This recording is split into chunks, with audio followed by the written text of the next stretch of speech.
Hello, brothers and sisters, and welcome to day 277 of the Chronological Read Through the Bible. Today, for my commentary, I'm primarily going to be looking at Matthew chapter 8. Now, I just have to say this is following Christ coming down off the mountain from having taught to his disciples.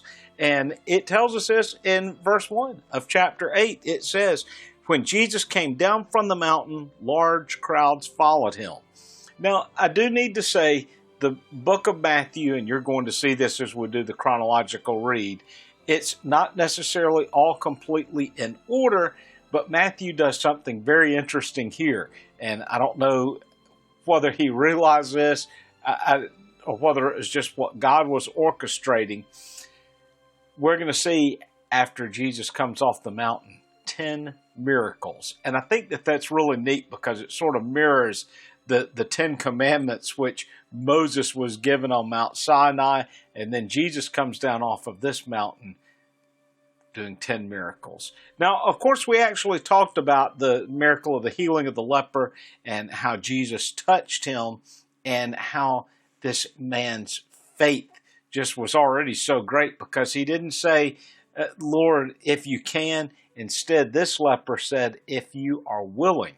Well, I want to look at the faith of the centurion because I believe this is a remarkable man. And one thing to note, this is kind of interesting here, that the Roman centurions, every time a centurion in particular, I'm not saying Roman soldiers, but the centurions, every time they are spoken of in the scriptures, it's always actually with a good note to them. So they seem to have been the honorable men among the Roman soldiers, that we see centurions' hearts changed. We see them proclaim Christ. And you always notice a little carefulness in some of the wording because they can't be taken away from Caesar being God, or their life would be taken from them. But we see a great proclamation in each case. And so let's just read a little bit of this centurion here. It starts out in verse 5. "And when Jesus entered Capernaum, a centurion came, imploring him, saying, 'Lord, my servant is laying paralyzed at home, fearfully tormented.' Jesus said to him, 'I will come and heal him.'" Just right away. And the centurion clearly is coming up to the Lord with the full intention of, "You can heal this man." And Jesus says, "I'll come and heal him." But listen, this is where it gets remarkable. "But the centurion said, 'Lord, I am not worthy for you to come under my roof, but just say the word, and my servant will be healed.'" This is his great proclamation of faith, because it shows that they didn't just see Jesus as like some magician that was working some sort of a magic, because it showed that it didn't take him being present physically, it merely took him saying it. And this is what the centurion loudly proclaims here. He said, "For I am a man under authority, with soldiers under me. And I say to this one, go, and he goes. And to another, come, and he comes. And to my slave, do this, and he does it." Now, when Jesus heard this, he marveled and said to those who were following, "Truly I say to you, I have not found such great faith with anyone in Israel. I say to you that many will come from the east and the west and recline at the table with Abraham, Isaac, and Jacob," naming the three great patriarchs, "in the kingdom of heaven."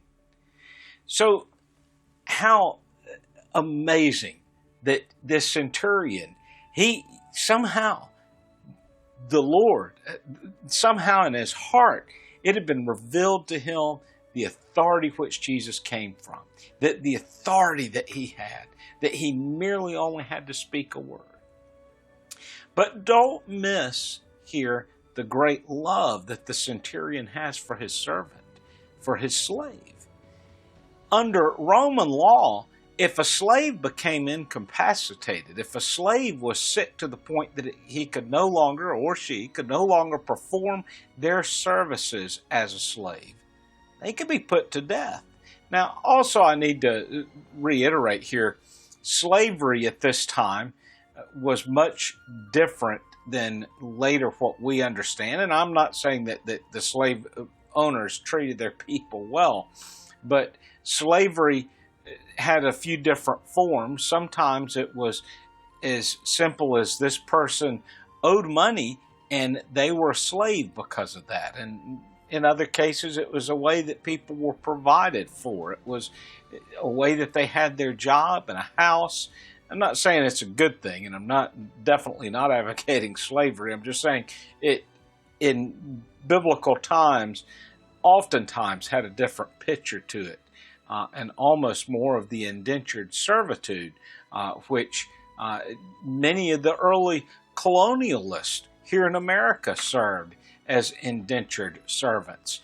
And even into the 1940s, 1950s, it's almost sort of like the sharecroppers. They, in a sense, though they wouldn't have been considered slaves, there wasn't much better of a life there because their farmhouse was often owned by the landowner, their crops were primarily owned by the landowner, and they would end up with very little money to work with, oftentimes manipulated in such a way so that they would not be able to move away from the farm. But not to get into American history from that standpoint, I just want to say it was a little different. But still, to have this heart that he didn't want to see his servant die. He didn't want to see his servant continue to be sick. And he knew that Jesus of Nazareth could heal this man. That he didn't even need to come under his roof. He needed to only speak the word.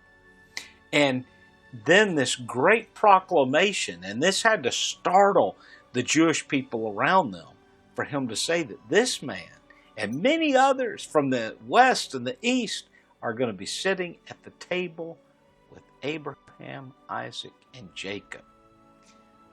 But this also had to be disturbing to them when then he ended by saying, "But the sons of the kingdom will be cast out into the utter darkness.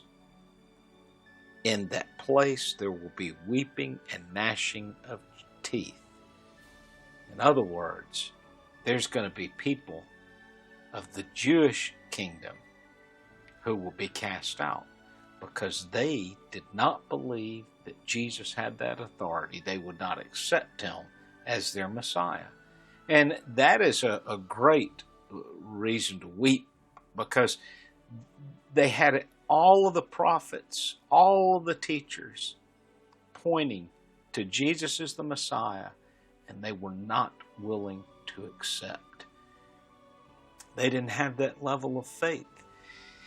And then to close out, and Jesus said to the centurion, "Go, it shall be done for you as you have believed." And the servant was healed that very moment. Oh, what a marvelous, just wonderful encounter. And to have this man of authority, this man of prominence, come and submit himself to the authority of Jesus, to say, "I know you have the power to heal, and you can do it from a distance because I am not worthy for you to come into my house." You know, Jesus can heal you in your life today. Primarily, I'm addressing the spiritual healing, but we can look to Jesus for physical healing still today too. He still heals physically.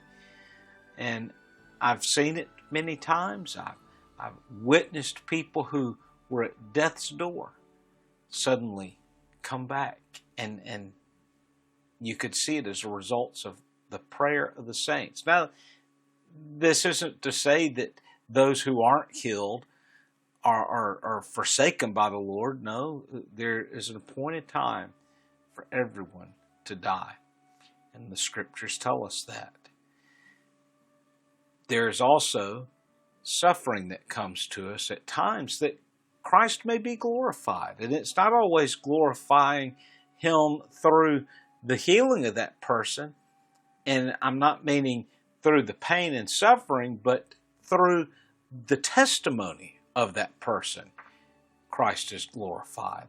That even in your suffering, if you can still lift up Christ, that's very beneficial to the edification of the Lord through the kingdom. Well, brothers and sisters, I do hope that your day's gone well. Until tomorrow, God bless.